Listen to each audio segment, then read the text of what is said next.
Welcome, everyone. I'm just checking to see if everybody's been let in from the waiting room. And it looks like we do have some people. Forgive me looking away for a moment. I just want to make sure everybody's in and set up, and you will be on mute, but you'll be able to communicate with us via chat.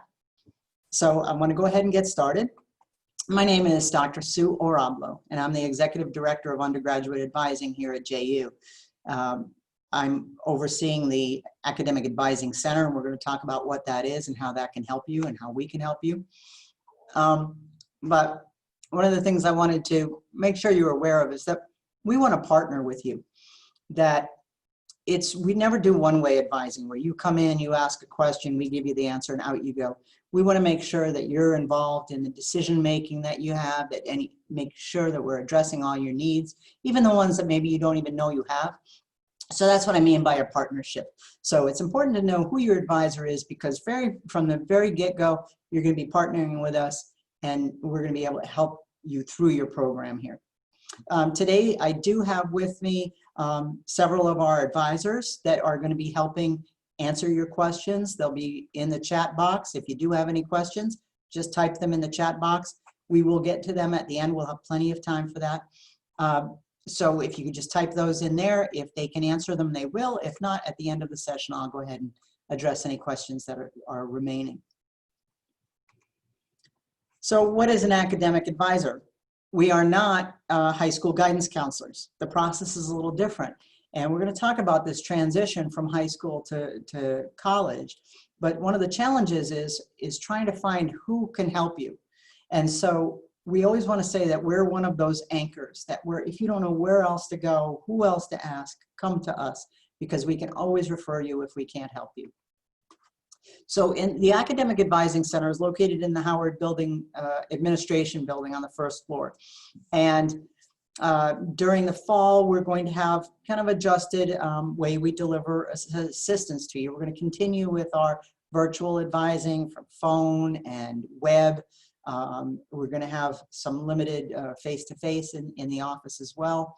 But so it doesn't matter how we deliver that advising to you, the process is the same. And what we're planning to do is help you facilitate personal, academic, and professional growth, and help you with decision-making. And I use the word informed decision-making because you need to make choices, and you need to know why you're making the choices you are. So if you're just making random choices and you're not sure why, that to me is not informed. So we're going to help you specifically with that.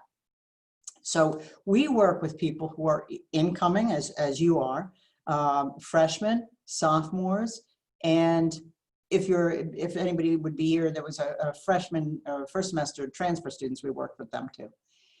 We assign advisors by major. And so if you have one advisor and then you change your major, you may possibly have your advisor changed. If for any reason you don't want that to happen, you want to keep your advisor, that's fine too. Just ask me or ask your advisor, and we can make those arrangements. But we do tie them to the major because our advisors are linked with the academic departments, and they're in close communication with those departments. So we want to get that information to you as well as possible. Now, some of you may not be quite sure what you want to do. You've either decided on a major, but change it, that's fine. Or maybe you even applied as what we call deciding, or the undecided, it might have said on the application. So that's fine. You've got time. You've got a semester, you've got a year if you need it to really kind of explore options. Now, we do have a dedicated advisor for that. He's right actually here in the picture, Kevin Hosey. He works with you not only to help you with course selection, but help you identify possible majors that you might be interested in and explore career options for that. So we can help you with all of those things. Now, many, if not most of you, may have already either met with an advisor or are scheduled to meet with an advisor. If you're not in that group, don't worry. If you're thinking, oh my gosh, I'm behind the 8 ball, no, you're not. We're advising students all summer. So what the process is this, and it's important to know because we're getting some emails from students who are really anxious about this. Once you get admitted and put your deposit down and fill out your academic preferences questionnaire, then we notify the registrar of that. And then the registrar will develop a preliminary schedule for you. Then you'll get an email from, it's from advising, it may say admissions on there, but saying, hey, come on in now, we're gonna meet with you to go over this. So then we in advising will sit down with you. You won't be able to see the schedule until you meet with an advisor, so don't worry about that either if you tried to look at it and you couldn't. So you'll meet with an advisor, we'll open that up for you, let you look at it and discuss it. Does this make sense? Is this a good schedule? Do you want to make any changes? And then we're going to talk about academic planning long-term. So that's your first advising session. After that, we're going to spend even more time with you looking at your options, helping you engage in academic planning, see what makes sense for you personally. So that is going to be a process, and I want you to come back in September. I want you to come back maybe even in October. We'll send you emails about that, but we want to have those relationships with you throughout your time here. So here's our team, and I'm going to show you where to find all this information online. But the first thing you want to do is bookmark our website, and I'll show you that in a minute. But you could just type in advising in the search engine on not even my JU, on the JU website. You'll find us. So here we are. Cheryl Lentas is in the meeting today. Kevin Hosey was not able to join us. I believe Michelle Green is here as well, and Travis Pate is as well. Now, in addition to us, this academic advising team, we also then, or you have, specialized advisors. So if you're in a special group, such as you're an athlete, or maybe you're part of the Honors or University Scholars Program or NROTC, you guys will also have someone, we can call them an advisor, we can call them a mentor, everybody's a little different, but that person will be with you too. And you've probably already been contacted by that person if you're part of one of these programs. And we work in collaboration with them. We always let them take the lead. We certainly respect, for instance, athletics. We need to know what the criteria are based on your eligibility. So we want to respect that. Same thing with honors and scholars, etc. So we will work closely with them. Sometimes you could feel like, who do I go to? Which one? Remember what I said, the anchor is always us. So you could always say, am I supposed to see so-and-so? And we'll be able to let you know that. You're welcome to do it the other way around. Doesn't matter to us as long as you get the help you need. So there's a third party in all of this, and that is the faculty. We want you to get connected with the faculty as soon as you can. So you may see adjustments to your record during this first semester, and just forgive us because the timing of when we put this stuff on your record may vary, but you will actually see 2 advisors your first semester. You'll see what we call a major advisor, which is us in the Academic Advising Center. Then you'll have a general advisor, and that's going to be just a faculty member who is there for you. So you'll see, like in certain departments, let's say dance or the fine arts, those guys are very much in tune with you because they're the ones who are teaching you. They're the ones who are going to be advising you down the road. So you may see one of their names on there, or in the case of honors and scholars, you're going to see Dr. Havistow's name on your record. And those are just another resource for you. So during your freshman and sophomore year, the faculty role is more of a mentorship. Just here's the academic field, here's your major, welcome, you're our student, how can we help you? Now, once you hit your junior year, we will actually transition you.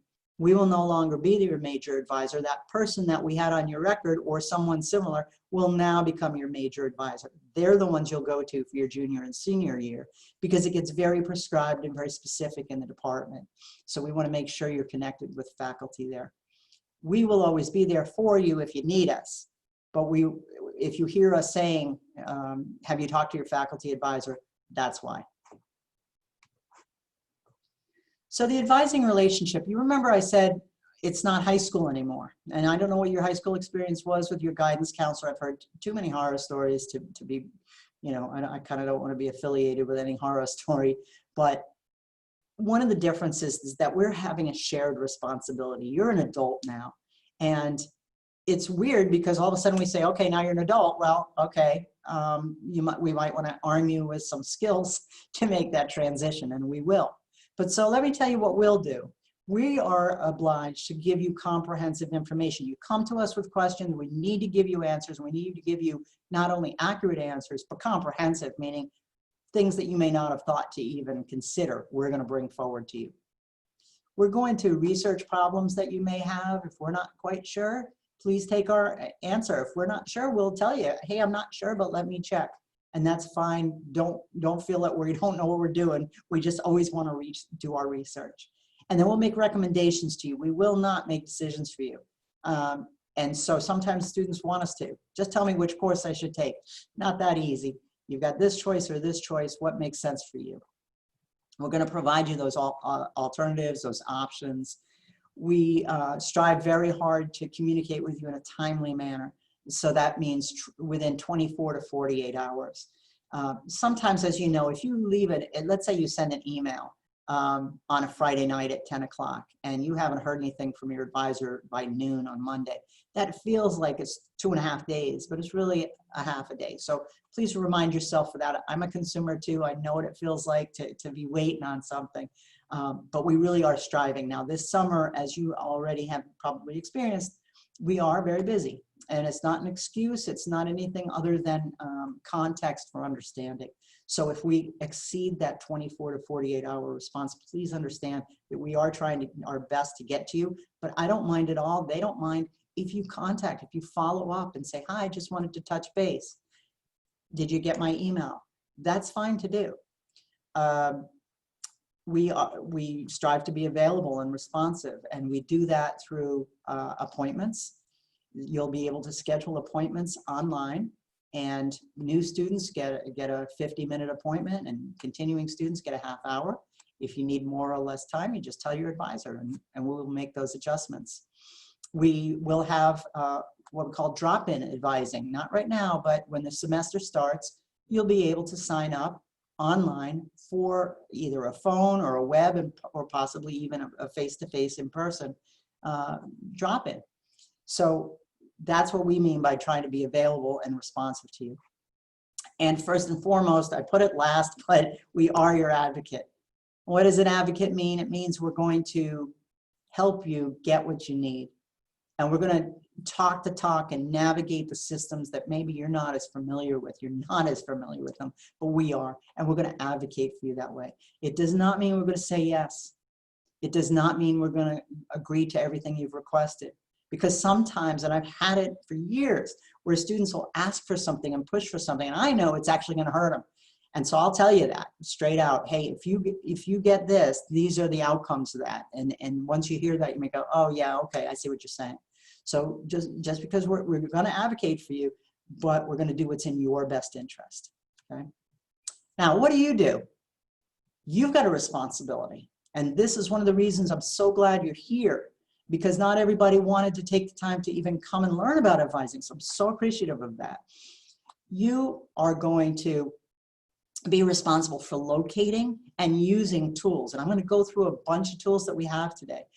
But so as we're going along, write yourself notes, bookmark. If you're on your laptop, go ahead and bookmark the pages I'm talking about right while we're talking. You're the one who's going to make a decision, not us.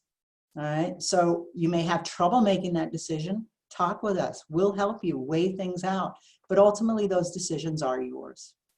And that's one of the changes between, when you're not 18 and when you are, depending on your family dynamic and your high school dynamic. Somebody may have told you exactly what to do and where to be. And now you have flexibility. And that can be a little disconcerting at times.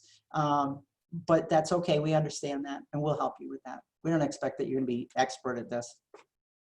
Another thing that you're responsible for is asking questions. We really try hard. I teach the advisors about something I call anticipating student needs. In other words, we have been at this long enough where we think we know what you need, but you've got to ask us, because we could be wrong, or we might be going in a direction that you didn't want us to go in. So before you have an advising session, I recommend writing a list of notes and questions that you want to ask, and make sure that those get answered.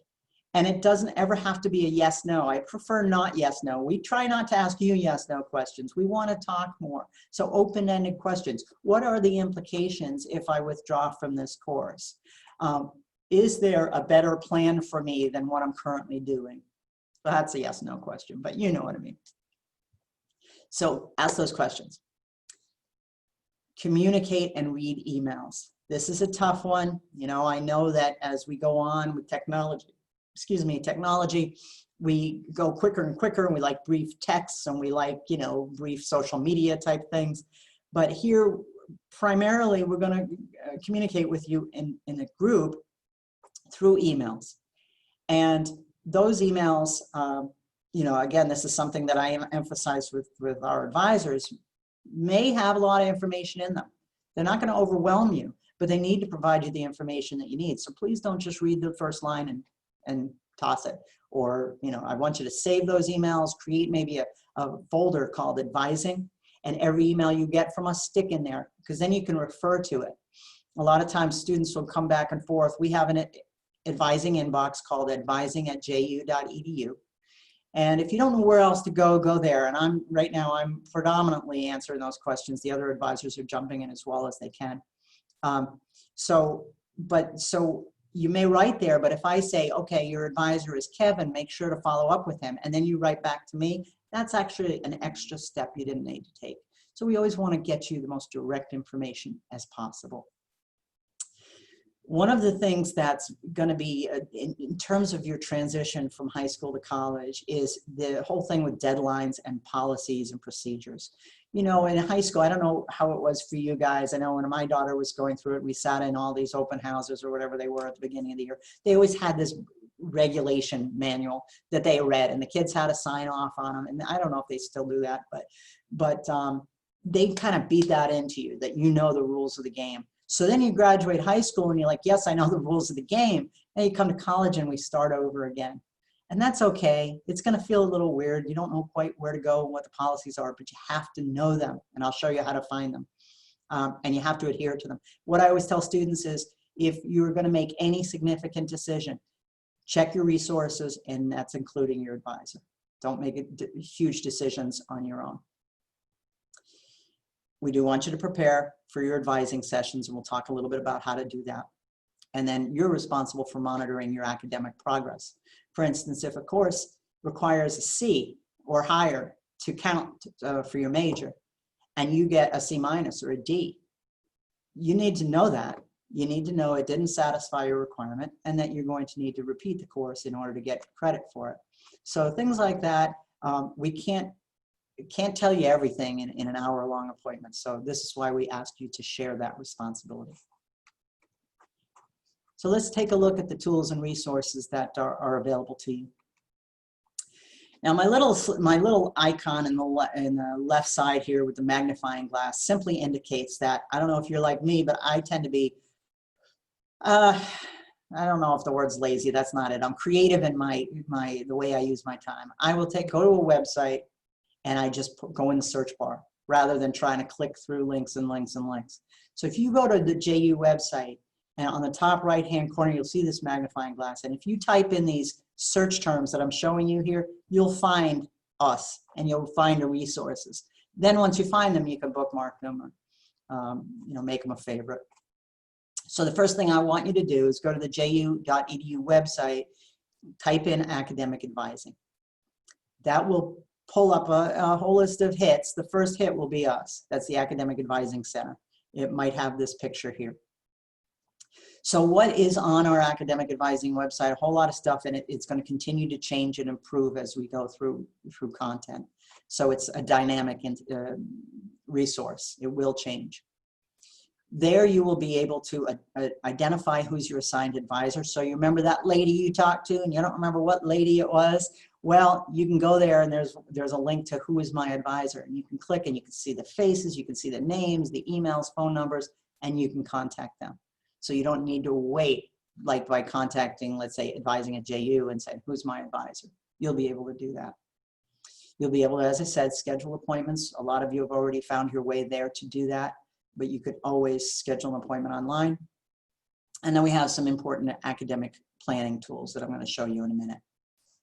So all of that's on our website, as well as if there's any changes in how we're delivering services or things like that, it's there. So when you first start, there are several tools that we're going to ask you to use, but this one is one of our favorites. It's going to be called the curriculum guide, but for now, if you type in the search guide sheets, it will bring you to a page And a lot of them say 1920, meaning last year's curriculum. So forgive us for that. We are working to update them right now. The new ones are going to look like this with the green and the whatever color that is. We're trying to make it as easy to read and as clear as useful for you. So we are revising them. So keep an eye out on that page. You know, make sure to bookmark it and check back. And we'll probably send an email when we've updated them so you know they're there. Because you want the 2021. That's your curriculum year. That's your, what we call a catalog term, is fall 20. So your catalog is 2021, unless for some reason you started this summer. Then you're on the 1920 catalog. So, but you can see this guide sheet will have things like the course names, if there's any prerequisites. A prerequisite is a course that's required before you can take it, another course. Co-requisite is a course that you have to take along with that course. But in this case, if there is a prerequisite, you'll see it in the notes. You'll see how many credit hours there are. If you're not sure what credit hours are, ask your advisor. Basically, they're used to monitor how much time you have to spend in a class. And that doesn't necessarily mean physically, it means academically. So if you're planning to get out in 4 years, if you wanted to come in only the fall and the spring, you'd be looking at 15 credits each semester. That's just a generalization. You may take less, you may take more. So that's a real individual choice. Freshmen, we don't recommend going over 15 your first semester, just to get used to us. Anyway, so if you look at the guide sheets, these documents will show you the sequence of courses. It will show you the prerequisite. It will show you 4 years, like what should you take your first semester. It's not always written in stone, because at this point, you know, maybe we say you should take one course, but maybe it's not available. So we'll help you modify that and we'll tell you it's okay, don't worry about it. So that's where we come in with the academic planning. The degree audit is something some of you may have heard about, but we try not to talk too much about this in your very first semester. And the reason for that is, or at least right now, because you're learning so much, you've got so much to deal with. If you were to run a degree audit right now, it would be probably more confusing than it's worth. But what a degree audit is it's the automated version of this thing. So a degree audit is going to show you the degree requirements that match your specific curriculum. So the problem is, like in a year, 2 years from now, if you forget what is required, if you go to any of these papers, they may change. And we don't want you to get confused. Your degree audit will not change. Your degree audit says these are the rules that were in place when I started in fall of 20. So it will be something we'll teach you about. If you go to, again, if you search for degree audit, you'll actually come to a document that will show you what it is, how to navigate it, how to use it. So you're welcome to play with that now. When we're really going to start looking at that, it's more like in September, where we will, because you're going to see some things. If you look at this, for instance, nice color coding. Green means you've completed that course, and the name of the game, the end game here is when you're ready to graduate, everything should be green. And so if you're enrolled in something, you're going to have some oranges. So that's what it's going to look like for the fall semester. It will show us that it's in progress, and that's what that PR means. And then if you haven't started anything at all, it's red. So it's nice, easy color coding system. So that's when we meet with you in September. I'd like you to print up that degree audit. I'd like you to have reviewed it. I'd like you to have questions. When should I take this? What I like to do, I'm a little old school. You could probably, you could tell just by how old I am. But sometimes I'll print this thing up and just write on it. Say, this is the semester I want to do this. Now, we do have an electronic planning system too that your advisor can teach you about, which is also wonderful. But if you're a paper person at all, just print this thing up, write on it. So it's linked to your student record. Whatever grades you get will pull through. So if there's any inconsistencies, you know you took a course and it's just not showing up there, ask your advisor.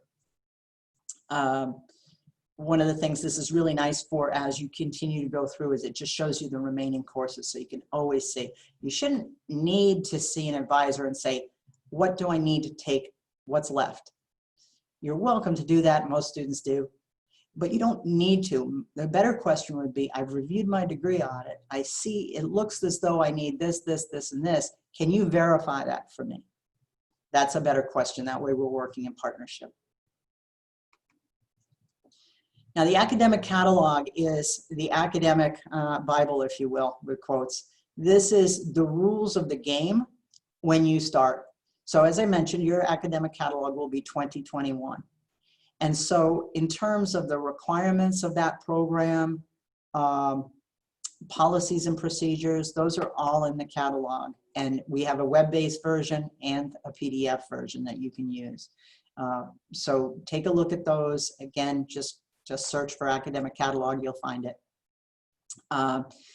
We will hold you to these guides. So if you, that's what I was telling you about informed decision making. If you do something that violates a policy or didn't follow it properly, let's say, I don't know, you want to repeat a course for a grade, there's a certain process for that. And if you don't do it, we've told you about it in the catalog. And if you don't do it, just because you didn't know it, not going to help you. Okay, so that this I don't know won't protect you. So please, not that you're going to memorize the catalog, but before you do anything, check the catalog and check with your advisor. And the complement document for that is our student handbook, what we call the green pages. And again, just search it under student handbook. And these are the non-academic policies and procedures that we are going to hold you to and have you follow. It has to do with student life. It has to do with the code of conduct. Can't do whatever you want here. You know, I mean, you know, this is society. So if you were to violate one of those policies, maybe it's something that you did, I don't know, pertaining to alcohol or harassment or something like this, that would be a violation that would have a consequence. So not going to harp on that. You're brand new students. Hopefully you're all perfect, but it's important that you know about this resource and know not only the resources that we have for you, but the policies and procedures we're going to abide by. Another very important resource is the academic calendar. This calendar will tell you when the semester starts, when it ends, if there's breaks, very important deadlines about if you want to drop a course or withdraw from a course or even add one. We hope that you don't have to withdraw from courses. That's usually if something's just not going the way you had planned, you need to withdraw from it. Dropping is when it hasn't even started. It won't hurt you if you drop a course. I shouldn't say it won't hurt you. Academically, it doesn't have an implication, but always, always, always consult with your advisor if you're planning to drop or withdraw a course from a course. But just search under academic calendar. You'll see the 2021 on there online, and you can see things like when's the last day to be able to add a course and things like that. So it's all there for you. I recommend looking at it every semester. You can even put those dates on your calendar as well. So we are located, as I mentioned, we're located in the Howard Administration Building on the first floor. When you walk into either side of it, basically you'll see a big gold sign that says academic advising. As I said, for now, we're kind of limited in terms of our in-person access. That'll be happening August 17th and on. But for now, if you called our phone number right now, it's just going to tell you to email us. And I apologize for that, but hopefully you understand we're decentralized. That's why we're doing it this way. But you can, all of our phone numbers are on the website. So you can look up, remember the Who's My Advisor, you can look up Michelle Green, you can see her number, you can call her number, and it will ring to her off campus. So that's the best way to get in touch with us. All of our numbers are there. And then, of course, the email is primary. But once you know who your advisor is, it will be much quicker and easier for you to contact your advisor rather than that advising at ju.edu. But we're always available to you that way as well. Okay, so I turn it over to you for questions. Let's take a look and see if we've had any yet. Oh, you guys are quiet. You know, your parents had a lot more questions than you did. Hopefully some of you had your parents come in the session yesterday.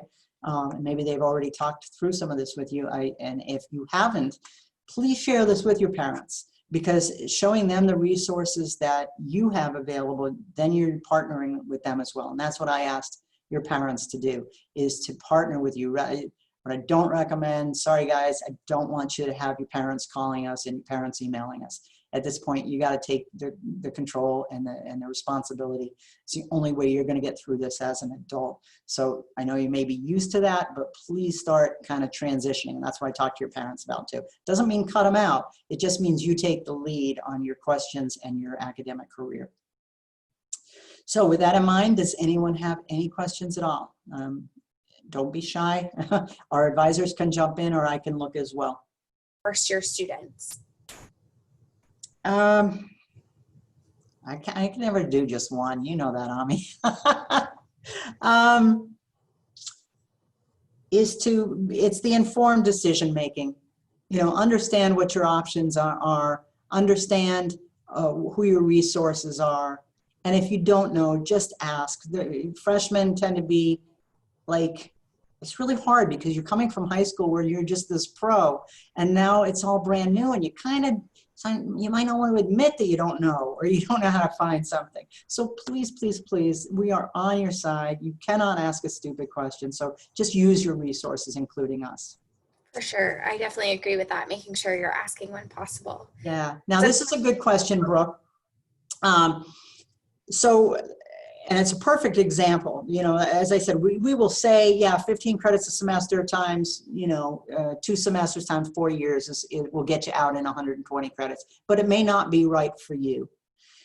We, based on experience, have found that it's usually manageable, but you have to think about things like what types of courses are they? For instance, if they're maths and sciences and languages, and you struggle with all those, that 15 credits might be way too much. But maybe it's a combination of a little bit of English, a little bit of math, maybe one of your major courses, a dance course or something, and you're going to thrive in that dance course, then that 15 credits may not feel so bad. Now, we'll have that conversation with you as advisors, and if you haven't asked that question, ask. If you're concerned about a particular course, ask. But what you can also do, your first week of classes is called add drop. And if you get in there and you see all the criteria for courses and you say, you know what, I don't have the time to do all this, come to your advisor. You could possibly drop a course as long as you don't drop below 12, because then financially there's some issues there. But that might be an opportunity if you need to do that first week. And then you can always catch those 3 credits up somewhere else, meaning a summer or another term. The other thing we have is what we call a withdrawal period, and it goes pretty well into the semester. So let's say you're going along with your 15 credits, and then you're really feeling that you can't successfully complete them all. Come see an advisor. We could talk to you about possibly withdrawing. Now, there are some implications on that, mostly financial. So you're going to be careful if you're getting financial aid. You don't want to withdraw too often. But that might be a possibility as well. So one of the other things we can do, and all these other offices that you're meeting with can help you make an academic plan and make something that makes sense for you, and monitor how you're doing. If you're thinking it's not going well, come see us before it gets too late. All right. So the 15 credits, very good question. Again, it won't be an awful thing if you don't take 15, but many students do. Let me see, I'm going to scroll back up here. Yep, Michelle answered that question as well. Core courses should be completed. Let's see here if anyone's answered this. So should the core courses be completed by the end of the 4th semester? Theoretically, but not always. Every major is different. You'll see the planning guides. In general, if you think about a 4-year degree shaped like a pyramid, and the bottom of the pyramid is your freshman and sophomore years, and you see how they're broad and they're building a foundation, and that's your English, your math, your science, your fine arts. It's building this broad foundation. And then your second year, it gets a little bit more narrow, right? We're going to throw in some major courses. We're going to throw in some more prescribed things. Then by the time you get to your junior and senior year, now you're really at the top of that pyramid, and you're very specific in your major courses. So we would like you to get those core courses done early on. I definitely don't like you to wait for math until the end, which is a common student practice. If you don't like math, to wait to the end, don't do that. We're going to push in. We're going to say, take it early, because if it doesn't work out, then you can take it again.